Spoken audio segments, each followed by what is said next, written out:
Então você imaginou que a vida então voltou ao normal, de volta às aulas, cuidando da família, Certo. ganhar dinheiro, construir uma casa maior. Certo. Agora, eu ainda não ia para a igreja. Então você tipo disse, obrigado pela solução. Obrigado pela solução. Tchau. Uau, ok. Agora, eu herdara um certo dinheiro, meu pai morrera, Ok. e nós agora dormíamos a noite inteira, o que já não acontecia por 1 ano e meio, sei lá. Pô, agora, pela primeira vez, depois de tudo isso, você conseguiu dormir normalmente. Era um bálsamo. E nós tínhamos 3 filhos, sabe? Um certo nível de conforto, um certo dinheiro. Sim, A claro. aparência da nossa cozinha estava patética e eu caminhando pela casa um dia concluí, sabe o quê? Vamos dar uma ajeitada nessa casa, vamos reformar, ajeitar aquele quarto lá, vamos arrumar essa casa. Uau. E tendo sangue alemão, eu dei uma olhada naquela estrutura e concluí que a primeira coisa que tinha que sair era esta horrível cozinha.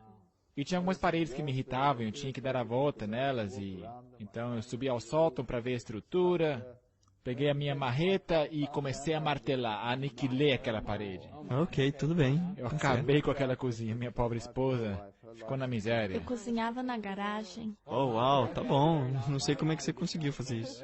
Eu acho que dormir a noite toda ajudou. Com certeza. Então eu consegui um rapaz que me ajudou a planejar como ficaria a casa e começamos a construir. Ok. Então eu comecei a procurar um marceneiro que poderia construir uma bonita cozinha para minha esposa. Ok. Então eu encontrei este marceneiro alemão. Alguém que era assim preciso, né? Isso, tinha que ficar certinho. Tinha que ficar no esquadro. Autêntico alemão. Então eu encontrei esse cara e ele disse, ok, eu aceito. Ok. Então estávamos lá construindo, ele indo e vindo e estava instalando os módulos de armários.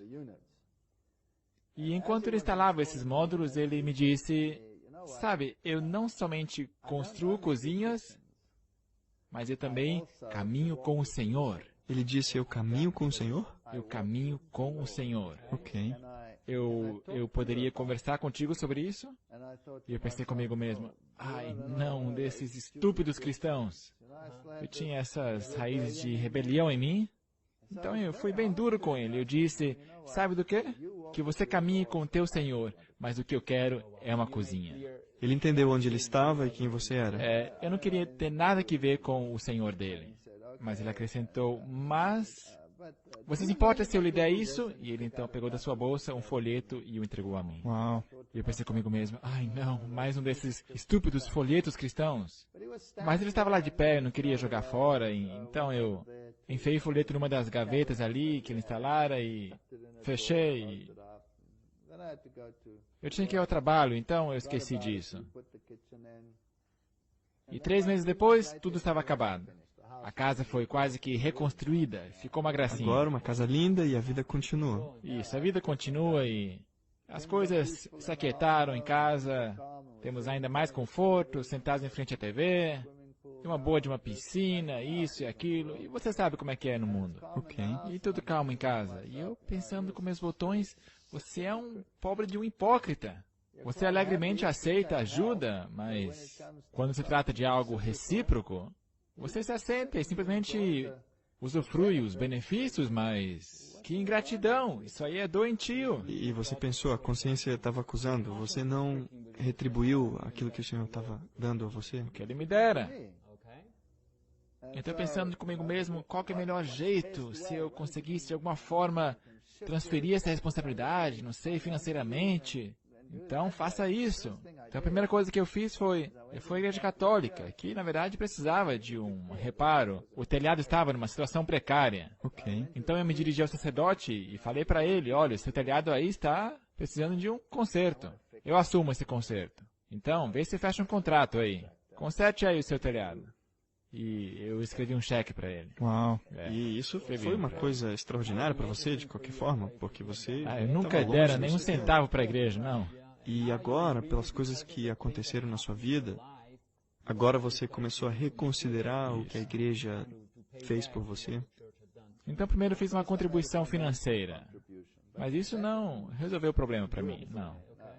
Então eu disse comigo mesmo, ok, eu vou voltar para a igreja, mas você vai parecer um idiota, eu falei comigo mesmo. Aqui está esse professor universitário ateu e está indo para a igreja. Um ambiente bem ateu nesse lugar da universidade. Problema. Uma fricção, uma tensão. Então eu disse, ok, eu vou usar minhas crianças. Realmente Estão na idade da primeira atrito aí, comunhão, né? então, a época da confirmação, eles têm a sua idade agora, então, eu os levei. Eles foram batizados. Ok. Não me pergunte por quê, mas eles foram batizados na Igreja Católica. É por causa de seus padrinhos. Os seus padrinhos eram católicos, E portanto, você fez com que ele se batizasse. nós os batizamos. Mas agora você está usando os seus filhos como uma desculpa para você mesmo ir à igreja por esse sentimento que está dentro de você. Isso. Então eu fui para a igreja e eu me tornei um mega católico. E você começou a ser devoto. Isso. A primeira coisa que eu fiz foi, eu fui lá falar com o sacerdote e eu disse, olha, estou indo para a igreja agora. E isso tudo tem a ver com Deus, mas eu sou um cientista. Eu sou um evolucionista. O que eu faço agora? Me explique. E ele me disse, mas não tem problema. Todo mundo crê na evolução. A evolução é um fato. Eu disse, ok, que joia. Agora que bom. você achou a harmonia entre esse sistema cristão e o evolucionismo? Isso. Não tem problema. Portanto, eu me tornei um bom católico. Eu ia às missas, eu fazia confissões. As nossas crianças iam lá confessar seus pecados também. Eles iam à missa. E minha esposa, o que passava por tua cabeça? Eu também fiquei fascinada com esse sistema. Eu nunca tinha ido a uma igreja. E era um pouco estranho para mim, todos esses movimentos de inclinações e pessoas orando. A liturgia da missa, você diz? Isso, mas eu não fazia parte disso, eu o acompanhava. Quando ele se inclinava, todas essas coisas, eu ficava quieta. E havia essa pequena caixa com essa luzinha vermelha, e era místico. Ok. E eu pensei, talvez tenha alguma coisa atrás desse sistema. E você ainda estava buscando, mas quanto a ele, todas essas coisas de infância para ele se aflorando. Sim. Então eu disse ao sacerdote Sim. católico, olha, minha esposa quer se tornar católica. Eu disse, ok, eu virei. Mas ele nunca veio, ele nunca foi atrás. Então, alguns meses depois dessa experiência, eu estava lecionando, dando aulas sobre evolução Então na universidade, na universidade, para os estudantes de medicina. como novato, primeiro ano. Isso, primeiro ano. Então eles estavam iniciando uma classe grande, né? Grande auditório. Agora, nós tínhamos turnos. Pegávamos 450 alunos de cada vez. Uau. Então, tínhamos 450 alunos lá, sentados. E eu lá explicando a fisiologia e anatomia do rim, Ok. e ao mesmo tempo sempre integrando a evolução do rim. Como o rim evoluiu, como veio desse animal e se mudou para aquele animal. Uau. Ok. Todo o pacote. E uma moça se levanta e diz, desculpe, eu não creio na evolução. Então ela se levanta no meio de 450 alunos e diz para você que ela não crê em Ela evolucionismo. se levantou e com boa e clara voz disse, eu não creio no que você está dizendo. Ela te disse assim? Ela falou, desse jeito, em frente de 450 estudantes. Isso precisa Foi coragem. preciso coragem, com certeza. Mas claro, você é o palestrante, você não pode permitir uma humilhação tal em frente de 450 estudantes. Então eu a fulminei com ciência Olha, e fulminei sua ignorância e estupidez, que ela é melhor ficasse quieta e escutasse e aprendesse, porque isso é o que é, isso não é conjectura, isso é um fato. E eu fui tão duro com ela que ela se sentou e começou a chorar. então você provou o evolucionismo para ela e deixou ela. Isso, e o resto dos estudantes ficaram muito impressionados. Eu pensei, uau, é isso, e acabou. Mas foi assim que eu fui treinado. Foi essa a minha formação. Não havia qualquer sombra de dúvida de que estaria errado. Era um fato. Agora, nós tínhamos criacionistas em nossa universidade e nós os ridicularizávamos, nós tirávamos muito sarro deles. Eram idiotas, pelo menos para nós. Um ambiente muito hostil. Muito hostil. Absolutamente. E então você deixou essa garota simplesmente ser humilhada e todo mundo ficou impressionado. Muito impressionado. Então voltou para o seu Voltei ao escritório. meu escritório. Eu lá sentado trabalhando no meu escritório, e a minha consciência me começa a incomodar. Não por causa do que eu dissera, não por causa da ciência, mas por causa que eu a humilhei ao ponto dela chorar. Uau. E eu pensei comigo mesmo, isso não foi gentil de sua parte, isso é muito cruel. E afinal de contas, você vai para a igreja e você é um hipócrita. Por que ela não pode crer em Deus, se ela quer crer em Deus? Apesar de ela ser estúpida no que se refere a isso, mas você não tem que humilhá-la ao ponto dela chegar às lágrimas. Então, o que um bom católico faz quando ele sente que fez alguma coisa errada? Quer livrar essa culpa dos seus ombros. A única forma que ele faz isso, que ele foi treinado, ele vai lá ao padre confessar. Uau. Então, quando chegou o almoço, a hora do almoço, então eu decidi, ok, eu vou passar na igreja católica, eu vou tirar esse peso dos meus ombros. Aí eu vou para casa. Aí o problema vai estar resolvido, eu vou estar perdoado, vai estar tudo bem. Então lá vou eu para a igreja católica e o padre não estava lá. Ah, ok. Então a igreja estava trancada. Isso. Nunca estava trancada, mas ele não estava lá. Ok. E eu perguntei a uma das freiras ali, cadê ele? Não, ele foi fazer compras, mas ele vai estar aqui daqui a pouco. Então eu fiquei lá sentado na igreja e fiquei esperando por ele. Eu conhecia e eu lá sentado na igreja, pensando sobre todas essas coisas. Pensando sobre a minha vida, pensando sobre os rituais, pensando sobre a religião e a questão da evolução, esse ponto, aquele lá, e tudo isso aí vinha à minha mente. E vejo aquela pequena luz vermelha, e aquela lá é a hóstia consagrada. Ok. Ah, tá, então Deus está ali, né? Eu vou conversar com Deus nesse inteirinho. Então eu comecei a falar com Deus, como os católicos fazem. E você vê eles fazendo isso. Eles se ajoelham em frente às estátuas e oram. E eu lá conversando com isso. E eu tive um clarão de inteligência. Mas isto é um cadáver. Porque é o Corpus Christi. Não é o Deus vivo. Por que eu estou falando com uma hóstia consagrada se se trata de um cadáver? Mas é um mistério, Deus ainda está aí, é um mistério porque isso é um cadáver. Você sabe como é que os católicos pensam. E eu continuava pensando, por que eu não tenho esse sentimento de que estou sendo satisfeito na religião? E por que eu não posso manter uma conversação contigo? Oh, uau. Então você estava falando com uma caixa e ao mesmo tempo você estava pensando. Isso. Está morto, está morto. E tem Deus ali, além do Corpus Christi. Eu sei que Ele está ali, e logo ali, na caixa, Ele está morto. Ok. E a forma de eu me comunicar com Ele é através do ritual. Sim, claro. Então eu venho à igreja, o sino toca, eu me ajoelho, o padre diz, paz seja convosco, e eu respondo, paz seja contigo também. Era todo um ritual. Você diz 10 Ave Marias, um Pai Nosso, 10 Ave Marias, um Pai Nosso. Você faz todo o rosário, mas não há nenhuma comunicação ali. Ok. Eu estou pensando ali com meus botões, Deus, se eu fosse você, isso não me satisfaria, isso é patético. Estamos passando por um ritual aqui e não há qualquer comunicação. Alô, você está aí? Alô, o que está acontecendo aqui? Então, estou pensando nisso. Então, tinha esse desejo de se comunicar com Deus pessoalmente. Isso, eu queria uma comunicação pessoal, mas eu não tinha isso, eu tinha só um ritual. Então, você está olhando para a caixa e tem uma luz vermelha ali. E você está pensando, então, ali é onde Deus deveria estar. E você tinha esse desejo interno de falar com Ele. Isso. Então eu decido para mim mesmo, eu não posso viver com isso.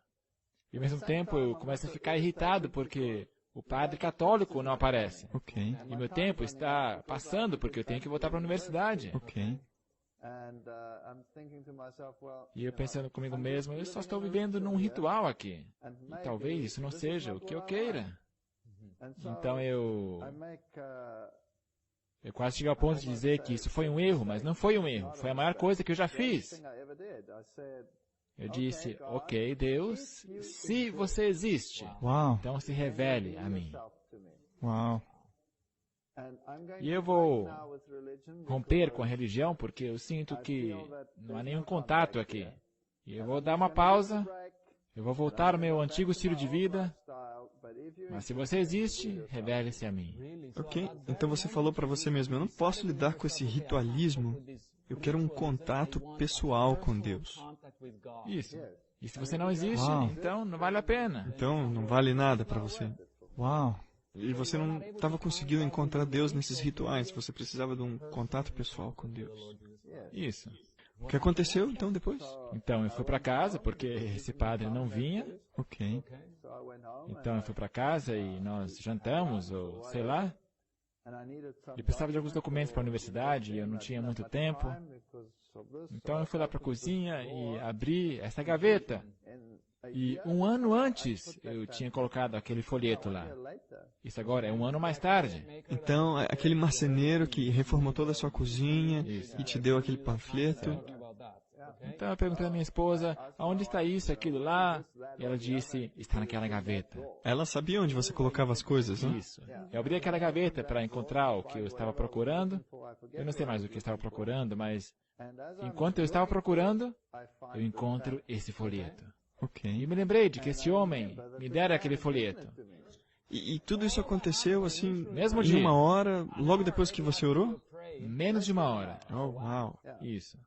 Eu abro esse folheto e ele diz, a Igreja Católica Romana mudou os mandamentos de Deus. Assim, desse jeito, você só leu aquele Isso panfleto. é tudo que o folheto dizia. E tinha uma comparação de 3 versões dos mandamentos ali. Tinha ali a versão do catecismo, a versão bíblica e a versão do catecismo luterano. Ok. E as 2 versões do catecismo tinham sido alteradas. A versão luterana e a versão católica. Então eu pensei comigo mesmo, isso é estranho. Então tinha alguns versículos bíblicos ali, mais umas coisinhas. E era isso, é o que estava no folheto. Ok. Então eu disse à minha esposa, nós temos uma Bíblia aqui? Então ela disse, não, eu acho que não. Católicos não têm uma Bíblia, em geral. Não precisam de Bíblia, é rituais e catecismo. Mas eu tinha um livro de catecismo dos meus filhos. Então eu tomei o livro de catecismo deles e o abri e conferi. E constatei que, de fato, o panfleto e o catecismo estavam em harmonia. O segundo mandamento foi pelo ralo abaixo, o 10º dividiram em 2, e o sábado foi mudado para o domingo. Então, o catequismo estava de acordo com o que o panfleto dizia que a Igreja Católica fez. Agora eu precisava de uma Bíblia. Agora eu me lembrei que uma velha dama me tinha dado uma caixa com seus pertences, mas tinha umas literaturas ali. Então eu pensei, uau, damas idosas geralmente têm Bíblias. Ok. Quem sabe tem uma Bíblia lá naquela caixa. Então eu fui lá, abri, mexi naquela velha caixa que tinha seus pertences. Abri a caixa e, de fato, ali havia uma velha Bíblia alemã. Então eu comparei e o folheto estava certo. Então eu chamei a minha esposa e disse, olha aí, que negócio é esse? Não sei, o que a gente faz? Aquele cara, aquele marceneiro, foi ele que deu isso aí pra gente. Então eu liguei para ele. Uau. Disse para ele, olha, eu dei uma lida no seu folheto, eu gostaria de conversar contigo sobre isso. Que negócio é esse de mandamentos? Ele disse, não, eu venho aí à sua casa. E começamos a conversar. E passamos por todo o livro de Daniel Naquela noite, numa só noite. Do início ao fim. compartilhar as coisas assim da mente dele. Isso, desse jeito. Informal. Todo o livro de Daniel. Profecia. Uau. Vocês 3 estavam lá. Uau. Então eu disse, uau, isso é interessante. Então eu levei a segunda noite. E passamos por todo o livro de Apocalipse. Em 2 noites. Desse jeito. Perguntando tudo. Fazendo todo tipo de pergunta. Então eu disse comigo mesmo, uau, isso é incrível. Então, uma coisa levou a outra, ele veio mais algumas noites, falou sobre o sábado e tudo isso. Então eu cheguei à conclusão, não, esqueça. Isso é bobagem. O Senhor criou céus, terra e mar. Eu sou um evolucionista. Eu disse, não, mas a evolução está errada. Uau. Ele é marceneiro e eu sou um cientista, portanto, eu fulminei, como eu fulminei aquela moça lá. Eu disse, não, eu vou trazer uns livros para você. Então ele me trouxe uma pilha de livros, eu dei uma lida nos livros, os devolvi e disse, lixo, Uau. não estou interessado. Então eventualmente ele me disse, sabe, eu não tenho problema com a evolução. É você que tem problema com a evolução, então é teu problema. Resolva. Então a bola estava com você.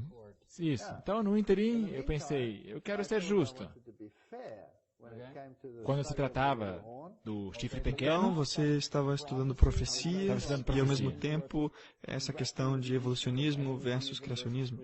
isso. Ok. Eu tinha essa dupla questão. Então eu fui para a universidade Eu fui para o departamento de teologia, cheguei a essa biblioteca com um amigo com o qual eu jogava squash. Dentro desse campo de pesquisa sua de profecia, você voltou para a universidade. Isso, eu cheguei, conversei com ele e ele disse, não, os livros estão ali, você pode conferir, fica à vontade. Então eu fui lá, conferi a história, a profecia, e eu não consegui encontrar nenhum erro. A profecia era perfeita. E você então estava pesquisando a história da igreja para ver se batia com o que ele estava falando sobre as Eu profecias. não podia encontrar nenhuma falta. Eu até tentava me livrar disso e encontrar algum erro, algum exagero, algo cômico, mas nada. Mas então me veio o pensamento, mas isso aí é a opinião de um homem. Sim. Mas claro, a história o endossava, então eu pensei, bem, eu vou confrontar o sacerdote católico, eu vou lhe dar uma chance. Então eu liguei para o sacerdote católico, ele veio para nossa casa e eu confrontei com o livro de Daniel. Ok. E ele olhou para mim como se tivesse caído de um ônibus. Incrédulo. Então ele me disse, sabe de uma coisa? Eu não sou versado nas escrituras. Eu disse, perdão? Você é um sacerdote e não é versado nas escrituras? Ok. Ele disse, não, nós temos especialistas para as escrituras. Você quer que eu te mande um? Mas nessa altura eu já estava pensando, não, se alguém está pregando sobre Deus e não conhece a Bíblia, tem alguma coisa errada. Então, para você, o pensamento era que a palavra de Deus tem que estar com o sacerdote. Isso, porque, obviamente, aquela profecia era tão pronunciada, certo? E todo esse assunto de anticristo e tudo isso aí. Então eu perguntei, por que vocês mudaram os mandamentos? Por que a igreja mudou os mandamentos? Está diferente da Bíblia. Ele disse, eu não sei. Eu não sei. O Papa fez isso e se ele o fez, está tudo certo. Não, etc. E eu pensei, não, basta. O catolicismo. Eu vou para os metodistas. Alguém? Não sei. Encontrei um pastor metodista. Eu convidei para minha casa e ele veio com seus anciãos. Você se lembra dessa noite? Estávamos conversando com o metodista e eu perguntei para ele, por favor, me diga, quem é o anticristo? Ok. E ele me diz, claro, isso já faz anos. Ele me diz, Antíoco Epifânio.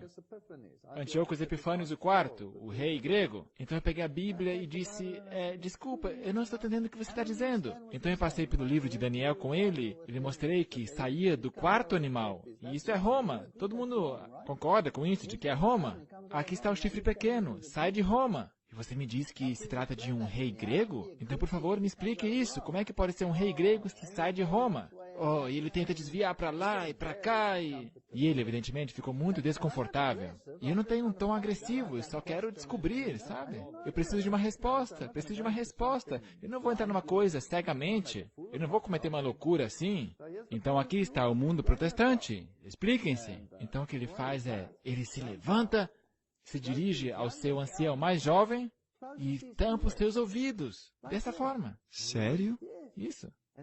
Ele diz, eles não devem ouvir isso. Você os está confundindo. Eu disse, desculpe, eu não estou confundindo, eu estou fazendo perguntas. Perguntando por que vocês creem nisso se não é bíblico. Ele disse, não, você está confundindo. Ele pega esse jovem e o leva para fora da casa. E todo o seu grupo, então, se retira. Olha. Gente, isso aí foi uma crise tanto. Aí você tinha história e profecia, e você estava lendo a história que confirmava as profecias. Mas você não estava encontrando um consenso com... Não, o mundo protestante, aparentemente, não era consistente com o que pregava. Portanto, isso aí foi um problema. E depois eu tive um grande problema também com a evolução.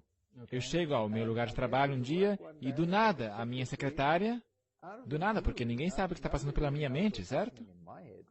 Do nada, ela me dá um documento, mais ou menos dessa grossura, e diz, eu quero que você leia isso. E eu peguei isso, levei para o meu escritório, comecei a ler, e eu reconheci, isso aí fala sobre o sábado. Ok. Eu pensei, eu realmente não tenho cabeça agora para o sábado, eu estou lutando com a questão da evolução. Então eu fui para casa e dei isso aí para minha esposa. Ok, então ela vai e recebe esse... Esse é o seu problema agora. Ela pode me dizer o que é. Então, o que aconteceu? Você recebeu esse documento? Sim, ele me disse, leia aí você, eu não tenho tempo para ler isso agora. Ok. Então eu peguei esse documento e abri página por página e dizia, o pai da igreja tal diz isso, o outro patriarca diz aquilo. Ok. Era uma compilação do que os pais da igreja diziam. E nenhuma referência bíblica. Na verdade, era um documento que ia contra o sábado. Sim. Era um documento sim. que dizia contra o sábado. Sim. E você estava Sim. então lendo. E enquanto eu estava folheando esse documento, eu estava folheando a Bíblia junto. Ok. E a coisa mais estranha aconteceu. Cada página que eu virava na Bíblia parece que ressaltava a palavra sábado. Os 10 mandamentos parecia que ressaltava. E cada página que eu folheava na Bíblia parecia o sábado, os 10 mandamentos. Ok. E ao estudar esse documento, eu pensei, olha só, eles não têm nenhuma referência bíblica. Eles não têm nenhuma prova da Bíblia para provar que o sábado tinha mudado para o domingo, apesar de citar um monte de pais e outras pessoas. Então eu fechei esse documento e disse, eu creio que o sábado está certo. E o Senhor me mostrou. E cada página que eu virava, literalmente, não é exagero. Cada página que eu abria havia algo sobre o sábado. Uau. E eu realmente fiquei sabendo. Uau. Parecia que escamas tinham caído dos meus olhos. E quando ele chegou em casa à noitinha, eu disse para ele, isso do sábado é verdade. Eu estava convencida. Sério? Você falou para ele desse jeito? Então o Sim. Senhor te convenceu enquanto Sim. você comparava esse documento. As várias citações históricas e a Bíblia.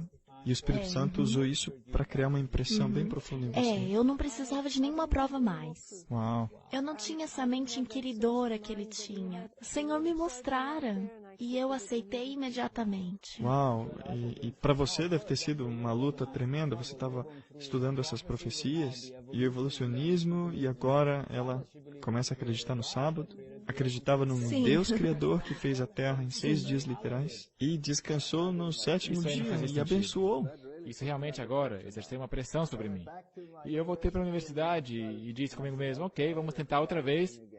Senhor, se você existe, e se há uma coisa errada com a evolução, então é melhor que você me mostre isso. Ok. Eu fui para a biblioteca, peguei muitos livros, e um dos meus assistentes disse, oh, tem uma nova edição desse livro aqui. E ainda está embrulhada nas caixas, está no fundo. Então eu fui lá para o fundo, abri as caixas, achei essa nova edição e levei esses 2 livros para o meu escritório. E por algum estranho motivo, eu li a antiga versão junto com a nova.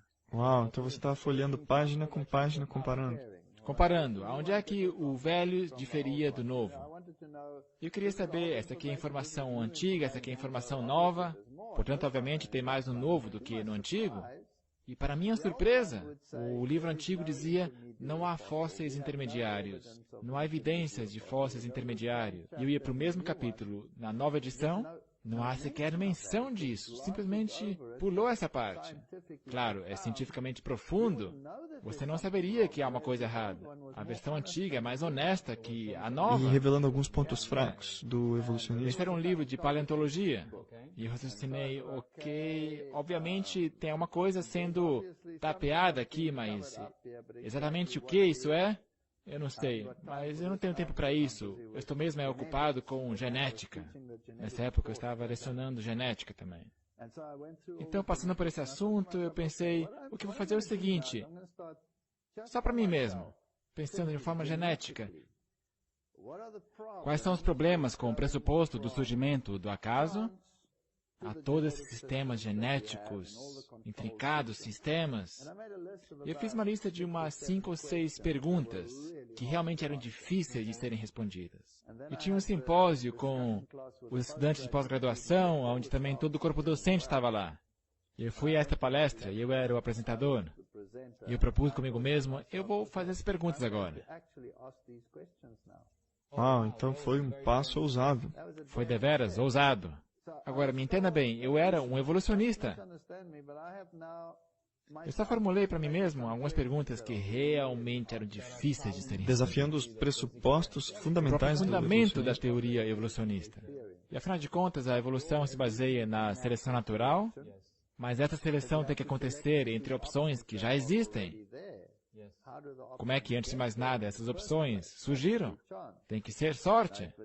Agora, se a seleção natural escolhe o mais capaz em detrimento do menos capaz, então você terá menos e menos. Mas o que se tem é mais e mais. Então a questão genética, como é que os sistemas de controle genéticos vieram à existência? Se entende bem os genes estruturais, mas os genes controladores, especialmente no âmbito multicelular, qual que é o catalisador para o desenvolvimento? Perguntas realmente complicadas da evolução. E eu comecei a escrevê-las sobre a lousa. E eu já tinha chegado mais ou menos à metade das minhas perguntas, quando uma outra moça se levantou.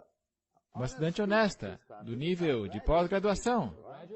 Então ela se levanta no meio da palestra. É, se levanta, no meio da palestra. Ela se levanta e diz, quando eu cheguei a essa universidade, eu cria em Deus, eu confiava em Deus e eu era feliz.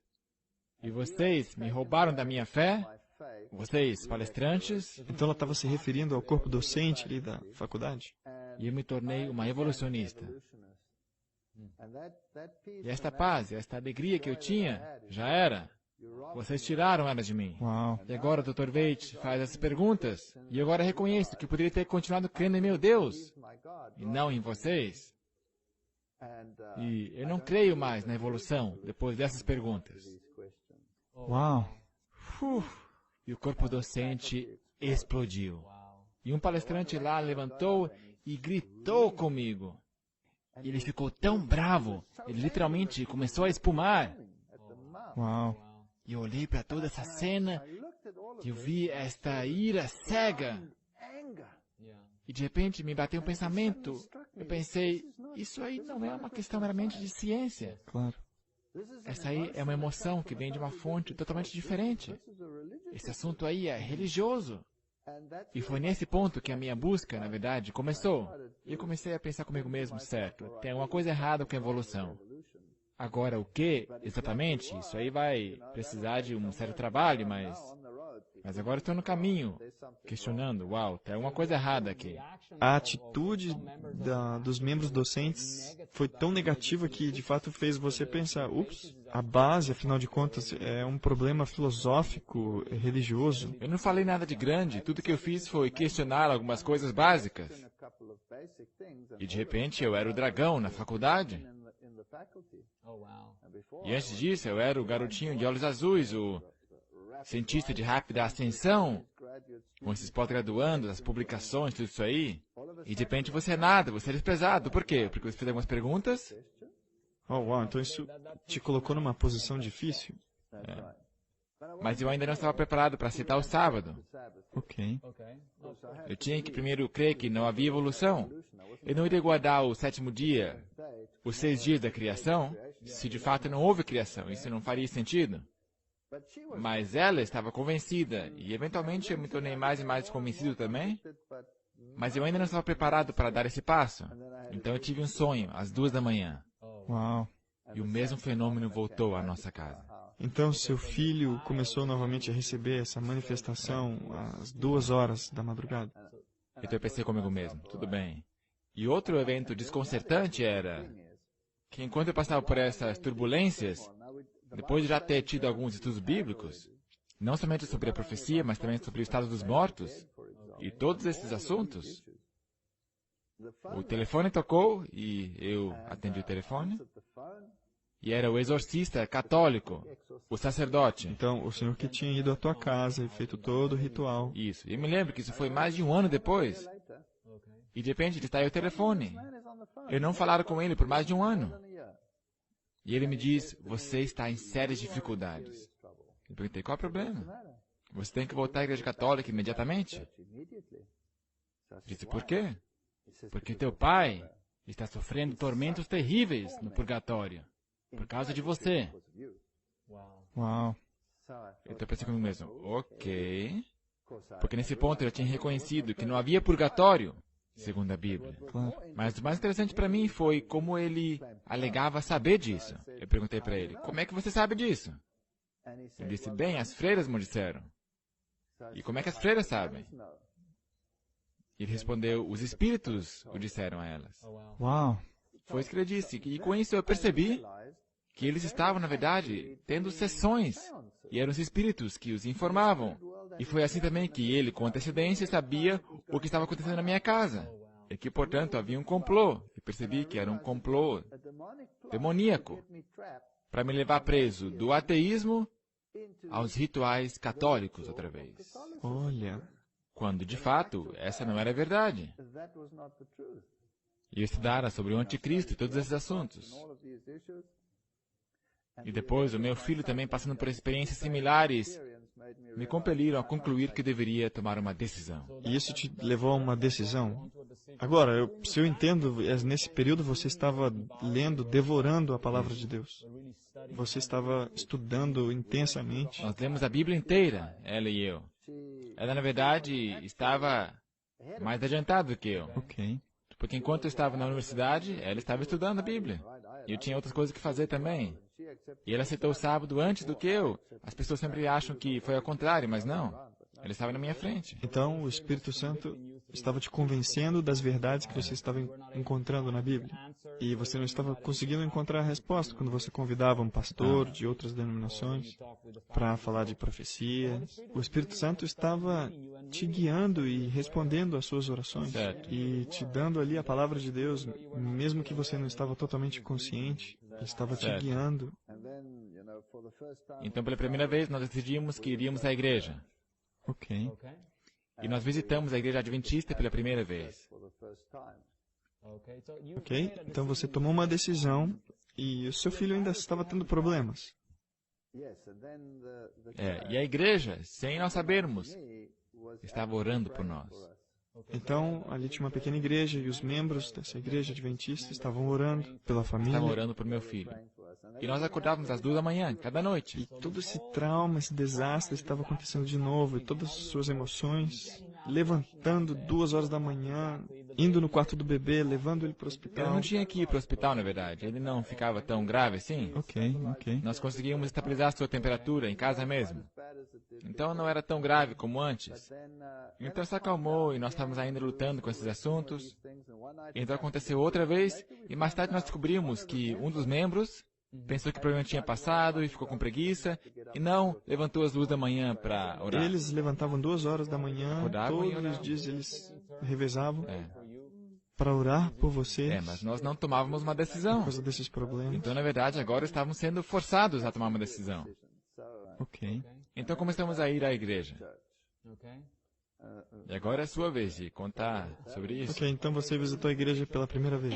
O primeiro dia nós fomos à igreja e ele se recusou a se vestir decentemente. Ele disse, eu vou ser rebelde, eu não gosto de igrejas. Então ele vestiu o seu jeans, sua camiseta. É assim que se veste para ir à igreja católica, certo? Você não se veste bem para a igreja católica. E chegamos lá e todos estavam vestidos tão elegantes. E eram tão acolhedores, tão calorosos conosco. Ok.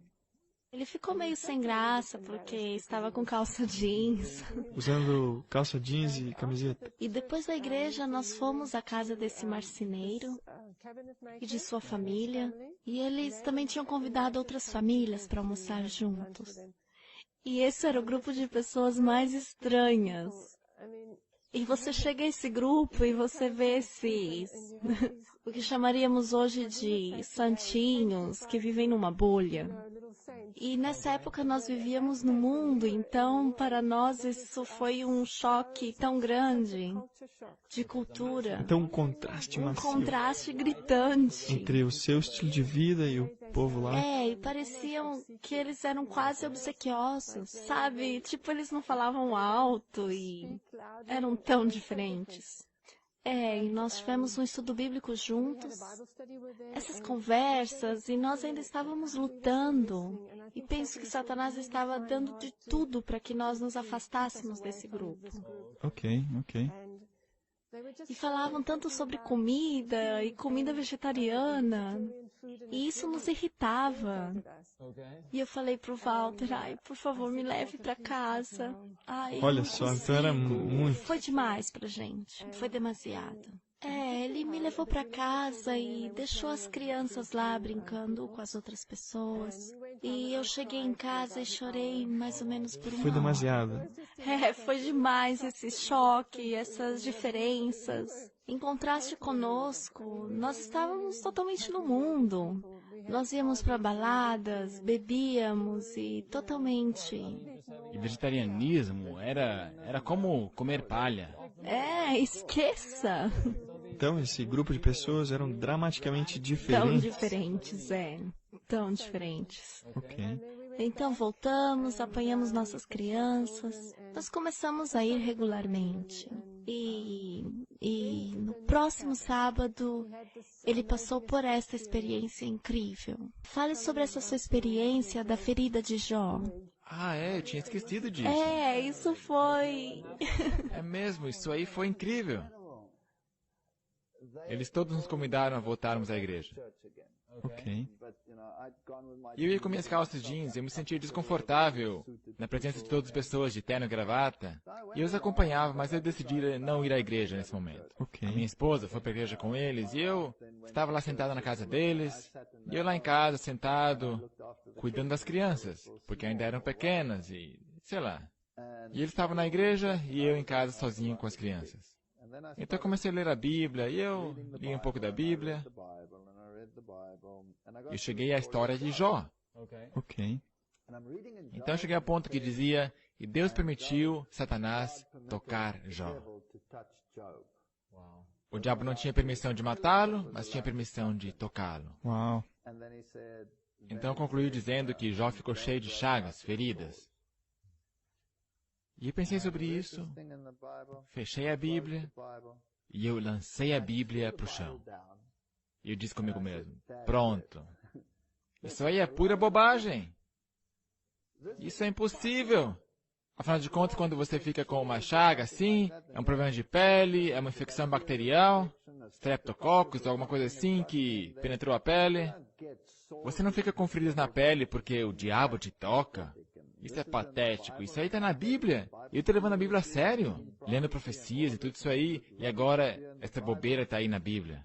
E pensei comigo mesmo, sabe? Eu acho que nós forçamos a barra psicológica aqui, perdemos o equilíbrio. Agora todos estão na igreja, e em breve vamos ter que comer só essa estúpida dieta vegetariana e conviver com essas pessoas esquisitas. Não. Isso é bobagem. E eu não aceito e joguei a Bíblia pro chão. E eu estava bravo. Sim. Eu me inconformei de novo. E eu caminhei para lá e para cá nessa sala e sentei de novo. E ao ficar sentado eu fiquei mais e mais desconfortável. E minha esposa estava chegando em casa e eu percebi uma dor. E finalmente essa dor fica tão marcante que eu não sei o que aconteceu. É uma dor aqui na minha perna direita aqui. Nessa posição aqui. Ok. E eu não conseguia ver o que estava lá, porque tinha uma calça jeans bem apertada. Eu não conseguia puxar tão para cima e a única coisa que eu podia fazer é tirar as calças para ver o que estava acontecendo ali. O que me picou? Alguma coisa terrível. E as crianças estão ali, portanto eu corro para o banheiro para ver o que é isso.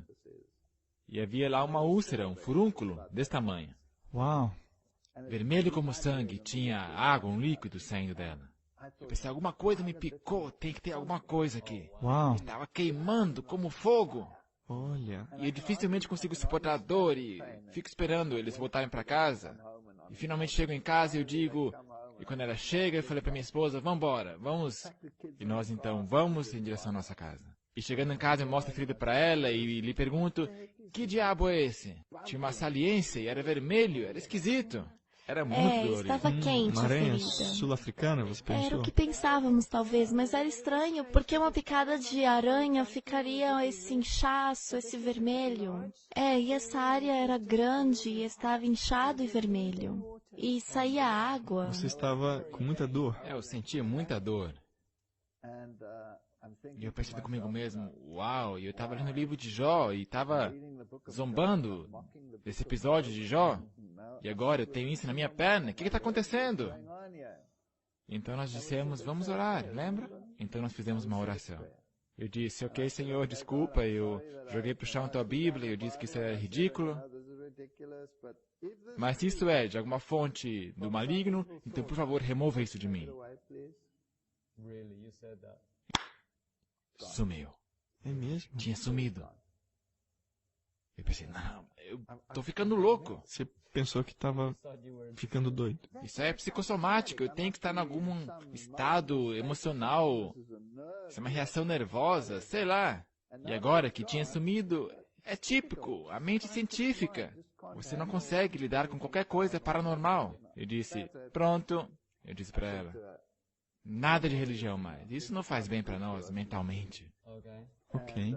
Nada de igreja, nada de Deus, nada. Nada de Bíblia, nada de Jó, nada de feridas. Esquece isso aí. E agora, relembrando, realmente é ridículo. O diabo te toca outra vez e ali está a ferida outra vez. A úlcera ali. Eu estava entrando na minha fase de zombaria. E... pum, ali estava outra A vez. úlcera voltou. A úlcera estava ali, outra vez, instantaneamente. E permaneceu por uma semana. Uau. Não sumia. Até que eu finalmente capitulei. Não havia nada da medicina. E eu tinha lecionado medicina. Não havia nada comparado a isso. Não existia. Eu falei, ok, eu me rendo. E ela estava lá junto comigo. Estávamos em agonia. Então finalmente eu pensei, ok, eu aceito. Até a história de Jó eu aceito. Mas ele sempre era um incrédulo Tomé. E ele sempre precisava de uma prova, ele precisava saber, sabe, que realmente era assim. Eu penso que Deus não faria isso para todos, mas para ele eu penso que Deus fez isso para que ele pudesse entender que isso vinha de Deus e que a Bíblia realmente era verdade. Olha só, então era para preparar a sua mente para ir ainda mais profundo na palavra de Deus. Foi. Então eu me aprofundei um pouco mais nas doutrinas, eu as entendia e começou a fazer mais sentido. E eu finalmente me tornei um Adventista sétimo dia. Uau. Nós dois nos batizamos. E você estava então num lugar bem evolucionista, uma universidade. E você estava passando por tudo isso e nessa busca da Bíblia e agora se tornando Adventista do sétimo dia, que significa que você aceitou a criação, aceitou o sábado. O que aconteceu fora disso? Isso deve ter sido um impacto tremendo. Foi. Nossos pobres filhos, claro, guarda do sábado, esporte, tudo isso aí. Meu filho era jovem ainda, mas mesmo assim já era o capitão do time de cricket. Então, de repente, não tinha mais jogo aos sábados. Muito traumático. Uau.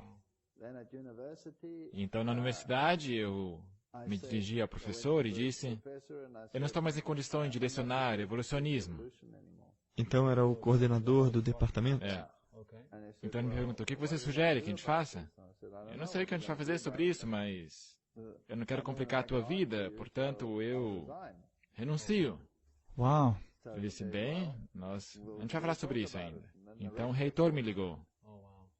E eu fui para o escritório do reitor, e era o vice-reitor, e era o pró-reitor, porque o verdadeiro reitor estava viajando além mar. Então eu conversei com ele, e nós tivemos uma boa conversa. E ele me perguntou, quem tem a verdade? Então, tremenda pergunta direta. Do nada. E eu não queria dizer os Adventistas do sétimo dia, alguma coisa assim. Eu disse, bem, eu creio que o que a Bíblia diz é verdade. É isso. Mas ele disse, não. Não foi isso que eu te perguntei. A pergunta foi, quem você diz que tem a verdade? E eu tentei fugir para lá e para cá e para lá. E ele falava, não foi isso que eu te perguntei. Quem tem a verdade? Então na minha mente eu escutei o galo cantando e...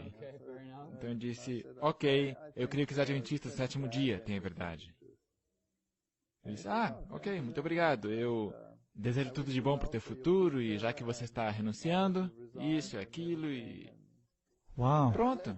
A minha carreira universitária estava encerrada. Então você pensou que agora minha carreira no meio científico, na publicação de artigos e estar nesse meio acadêmico, tudo isso você pensou que tinha acabado? Todo o treinamento acadêmico, todos esses anos de estudo, todos os títulos, tudo tinha acabado. E agora a família une-se à igreja adventista e agora ele está sem trabalho. O que você pensou? Bem, ele é alemão. E os alemães são um pouco impulsivos às vezes. Ok. E a primeira coisa que ele falou foi, bem, vamos vender a casa e vamos comprar uma fazenda. Uma fazenda, pecuária, afinal de contas, eu sou um zoólogo. Eu sei bem como mexer com gado bovino, inseminação artificial. Por isso, vamos fazer uma fazenda pecuária, vamos fazer dinheiro com isso e a gente vai sobreviver. Então, quase 2 dias depois que ele... Não, no dia depois que ele renunciou, nós colocamos a casa à venda e em menos de uma semana estava vendida. Uau. E nessa fase nós não tínhamos realmente uma relação com Deus. Nós não conhecíamos a Você estava Deus. nessa fase ainda de busca? Não, a gente conhecia a verdade. Nós conhecíamos a verdade, mas nós não sabíamos, por exemplo, como orar. Ok. Nós não tínhamos realmente uma conexão com Deus nessa época. Por isso Nós tínhamos um conhecimento puramente acadêmico de tudo. da verdade. E você teve que aprender sobre a teoria, e embora você tivesse já uma experiência, Sim, você não tinha essa conexão, esse Certo. relacionamento? que você podia falar com ele como um amigo. Nós não tínhamos isso. E esse marceneiro disse, se vocês vão para uma fazenda, eu vou junto.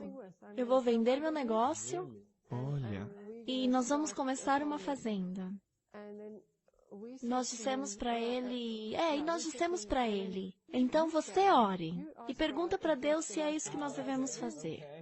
Porque nós não tínhamos certeza se tínhamos uma boa relação. E ele chegou e disse, sim, Deus me respondeu que nós devemos ir. sim, claro.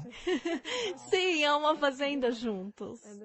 E foi isso que aconteceu, nós compramos uma fazenda. Era perto ou vocês Não, tiveram que isso mudar? era a umas 2h30 Olha, Uau. de carro.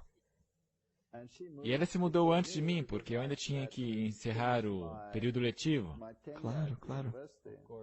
Eu tinha que ir até o final do semestre. Então ela foi lá para a fazenda e a aparência devia ter sido muito esquisita, porque ela vivia na fazenda com esse homem e eu vender a minha casa, e portanto eu me mudei para a casa dele, onde morava a esposa dele com as crianças. Mas ele não estava toda hora lá na fazenda, então eu ficava sozinha às vezes trabalhando. E me levantava às 4 da manhã para ordenhar as vacas. Olha, Era num pequeno estábulo e chuvas torrenciais caindo. E eu tinha que fisicamente carregar esses galões de leite e levá-los... Bem, isso é outra história. Levá-los ao fazendeiro vizinho para colocar o leite no tanque dele, porque nós não tínhamos um E essa é uma tanque. história realmente interessante, porque você tem que ter um tanque refrigerador de leite. Tipo um grande cilindro. O agente laticínio te dá isso e você permite que ele venha e esvazie o tanque. claro. Agora, teoricamente, você não pode operar uma fazenda assim de vacas se você não tiver esse tanque. Então a gente nos dissera que enquanto nós não temos esse tanque, nós poderíamos levar o nosso leite à fazenda vizinha e ele podia nos pagar a diferença até que o nosso tanque chegue. E foi isso que ela fazia, toda manhã. Uma mãe, sozinha, carregando esses grandes... E você tem que realmente fixar a perna da vaca. Porque eram vacas desconhecidas, elas não me conheciam bem. E eu tinha que segurar a perna da vaca com o meu pé e tentar colocar o aparelho de sucção no lugar. Uau. E isso estava me estressando, eu estava realmente muito cansada. E uma certa noite eu caí na cama e estava muito cansada. E eu falei, Senhor, por que o Senhor me permitiu que isso acontecesse comigo? Por que eu tenho que fazer isso? Será que não há ninguém que me possa ajudar? Então ali na cama eu adormeci. Cansada. Exausta. E na outra manhã eu estava levantando e estava me vestindo quando, saindo da neblina, a neblina estava assim sobre a fazenda, sabe? E saindo tinha 2 pessoas vindo em minha direção. E diziam que estavam procurando trabalho e que tinham trabalhado num laticínio. Então eu disse, obrigado, Senhor. E isso foi uma resposta à oração. Então a partir daí, eles tomaram conta da fazenda. Então eu pude voltar a viajar com ele ao Ocidente e estar lá com ele um pouco. Agora, nós viajávamos para lá e para cá. Bem, eu fazia isso. Entre esse lugar e a universidade, que é uma boa distância, mais ou menos 300 quilômetros. E quando nós nos tornamos adventistas do 7º dia, eu tive um acidente. E alguém acabou com o nosso segundo carro. Então só nos sobrava um carro. E numa dessas viagens de finais de semana que eu ia lá e visitava minha esposa e ajudava, na fase de me desembaraçar da universidade, alguém na rua bateu em mim e acabou com o nosso último carro. Uau, quer dizer, é muito dramático, né? Basicamente abandonando o trabalho, porque não tinha carreira para você lá. Enquanto você ainda estava estudando a Bíblia e já tinha aceitado muitas coisas que causaram muitas mudanças na vida de vocês. Agora, você perde um carro, perdeu um segundo carro, e você está lá na fazenda, sozinho. Tudo estava dando errado. Como se o Senhor estivesse quebrando uma concha ao redor de vocês. Você entrou na escola do Senhor, de algum modo. Foi uma experiência de deserto. Muitas destas coisas eu não sabia, mas eu gostaria de saber como o Senhor continuou a guiá-los na sua experiência. Não perca o próximo episódio dessa entrevista.